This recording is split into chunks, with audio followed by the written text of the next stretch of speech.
Today I'm going to walk through my pre-production process for this campaign video I shot and directed for worldsoccershop and Adidas for their MLS Retro Kits release, and also my process for coming up with the concept. But first, let me play the video. I like that. I'm like that. I'm like that. I'm like that.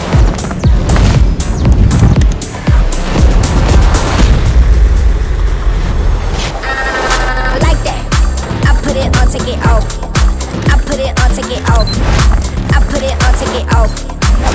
I'm like that. I put it on, take it off. I put it on, take it off. I put it on, take it off. I'm like that. I'm like that. I'm like that. I'm like that. I like that. This video came out pretty much exactly as planned to the T with all the effects, transitions, timing of everything. So I wanted to show how everything came together, from direction from the brand, coming up with the concept, and also planning the shoot so that everything comes out exactly as planned. First, let's go over direction from the brand. Adidas wanted worldsoccershop to push out content related to the MLS kit release, and also Gazelle shoes and Samba shoes to kind of show the integration of those things into streetwear culture. I've worked with worldsoccershop before, and same as last time too, but they gave me full creative direction. So even if I have full creative direction, I still want to run my concepts and treatments and things like that by the company so that they can see if they resonate with what's there, and then I can work with that. Next, we have to identify what is the video for. It's for social media, so for me that means fast transitions, attention grabbing stuff. I want the viewer to have their attention stuck to the screen the whole time. They also sent me a lot of product too, so which is a lot more than I initially anticipated. I think they sent me like 4 different outfits, 2 different shirts, and 4 different pairs of shoes. So at the point that I got all the product, I thought, okay, maybe a longer edit, probably like 30 to 60 seconds as opposed to like a typical 15-second edit that I might make more sense to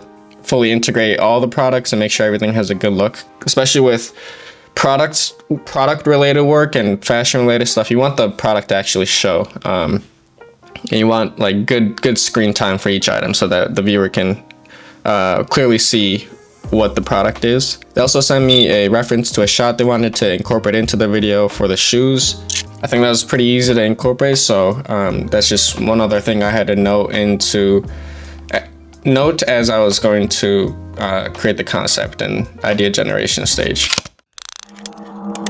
The next part is the idea generation stage. The first thing I want to work on is the song. So I'll go to Artlist. Artlist, for those who don't know, is basically a music library with tons of royalty-free music and also sound effects. You can search by genre, type of music, so like rock, electronic, hip-hop, whatever the case might be, and kind of like start to fine-tune and sort by songs based on the vibe you're going for. So I picked a couple songs on Artlist that had the vibe that I was going for with like a consistent rhythm throughout, and then as I was working through the song, I kind of had the idea that maybe I'll bring on one of my producer friends. TL actually helped me out on this.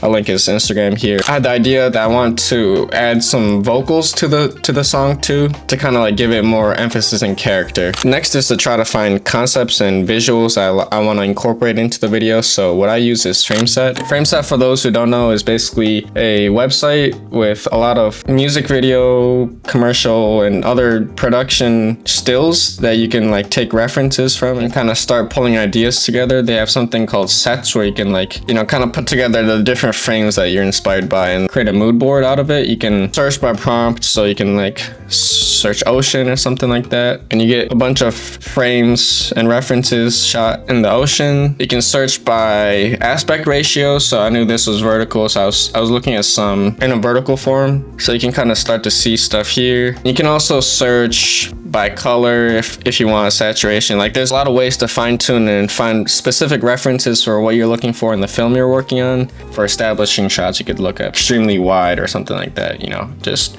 there's a lot here, and I pretty much use it for like every single project I'm working on when I'm starting to pull references and you know, some compositions that I think are cool. But for this one, just looking at the World Soccer Shop, some frames I had in here. I know that this was gonna be just one person throughout the whole video, but I wanted to probably have some duplication stuff. So these are kind of like some of the references I had. I think this is the one I really took inspiration from for one of the scenes in this video with these two people kind of like in like an urban setting. So for someone like me who's doing a lot of social media stuff and focused on transitions, effects, and things to keep the viewer locked in on the video, I've kind of started to build out a motion oriented set. So I've kind of got a lot of like visual references in here for different camera movements that I want to incorporate. I think some of the ones I used, I like this Nerf effect and kind of how it like goes into the wall and transitions out. That was pulled from here. This scene right here with the nerfing, I used it for the studio scene, as you saw. So when I saw this, I thought that when the beat switches and the song switches up, I thought we could have just the nerf movements go crazy and then finally cut back into studio shots. I think those are the main ones I pulled from here. Some of this other stuff I've got saved for like future references. And then I think another thing I pulled from here was for this Burberry commercial. I kind of liked how they had the display of different products and how it just kept shifting into different scenes and they had the product displayed in creative ways. So I definitely wanted to use this for like the beat switch up because I thought it would be cool switch of pace and different from the rest of the video, which is going to be like a urban setting. I use them for pretty much every video I create and just for pulling references, and it's one of the best tools as a filmmaker and director, so I definitely think you should check it out.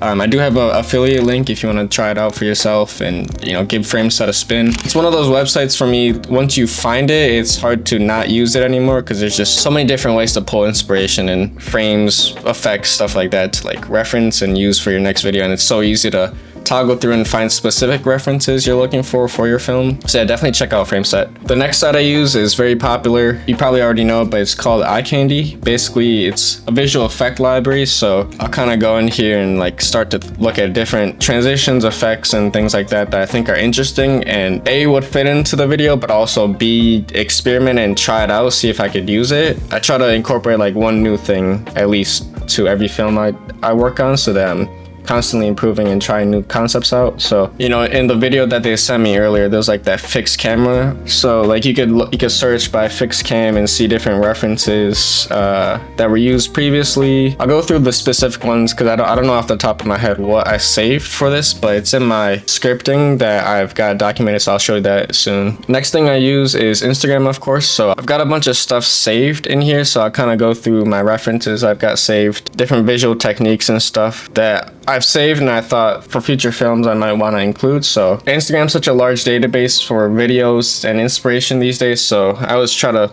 as soon as I see something cool, I usually try to save it in here so that I can kind of come back to it and use it for future films. And then to kind of put all my ideas together so I can script it and as like a shot list, I use Notion. Basically just let you kind of script out everything. You can include photos in here, so this is kind of like my whole treatment slash script slash shot list I've got together. So this is going in order of all the shots that I've incorporated in this, so you can kind of see some of my notes. And I try to be as specific as possible from like, you know, the motions, side profile, angry. For the different outfit changes, I tried to kind of highlight it so that, you know, my PA would have some awareness as to when I might be trying to do some outfit changes. This reference I got from Frameset is basically a transition through the iPhone camera. This we saw earlier in Frameset, the nerfing actions. This one is a reference from Instagram I found where they were kind of tracking the nose. So this one started off from the nose and then tracking backwards so that they zoomed behind them. So I thought maybe I could do the reverse. So I could like come from behind and then focus into the person and then maybe start doing some match cutting. We saw this reference earlier in Frameset. I think I got this stuff from Eye Candy because I looked up UI interface. I wanted to kind of implement like a gaming slash computer digital perspective into this to kind of add some more creative flair to it. So this is where I put all my thoughts together and kind of got everything scripted line by line. So now I've got an idea of the different directions I could possibly take this project and all the visual references. So now it's all putting it together. So now you've got all your ideas together. your different techniques and frames and stuff like that that you want to incorporate into your films. So next thing for me is to kind of put it all together. I showed you in Notion all my ideas together, but now let's get the timing of everything right. So what I did for this one was I had the song and I wanted to make sure I had the timing of everything right. So I put together like a video and had the text kind of show each transition and what's going to happen throughout the video, so that when I'm editing it's easier, but also from a production perspective I know the timing of everything. So I'm not going to play this whole thing, but you can kind of see as the video is going on, you can see my different you can see the different cues that I'm incorporating into this.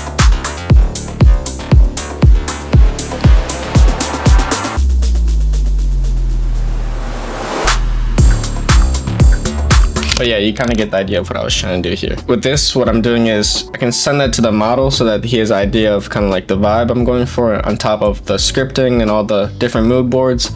And also while I'm shooting, I know the timing of everything. So I'm shooting some stuff at like 24 frames and I know exactly the timing of everything. So I'm not letting certain shots take too long or be too short. I know the timing of everything. So everything's kind of calculated and measured out with this approach. Now that everything's planned out, you've got your visual template, you've got the timing of everything down, you've got the effects and all that.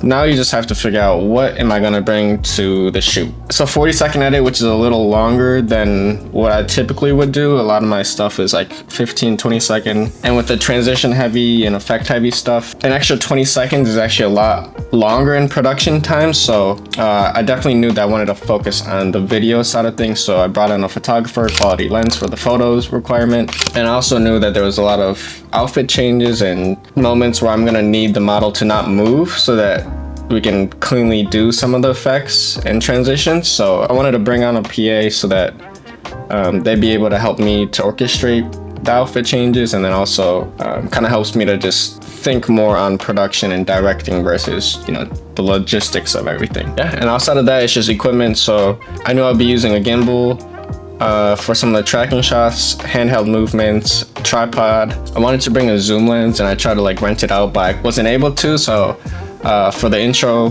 which is what I wanted the zoom lens to, I ended up just using some VFX and Photoshop and generative fill to kind of create that zoom in the introduction. Yeah, outside of that, once you've got everything planned out, it's just up to the production. But that's for another day and kind of showing like what the production day might look like. But yeah, that's kind of it. That's my pre-production process for coming up with the concept and also just having the idea down to a T so that when you shoot, it's very easy. Everything's going to come out according to plan, and also in the edit, it's easier so that I'm not thinking about where do I need to place certain shots. I can focus more on the technical side, so I can, you know, make the edit exactly according to plan, and just makes the whole process a lot easier in post-production. So yeah, spend more time on pre-production. Your post-production and production process is going to be very smooth. But yeah, that's it.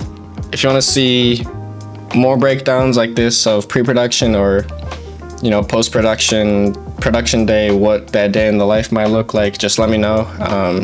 Yeah, just let me know what you want to see next, and I'll see you in the next one.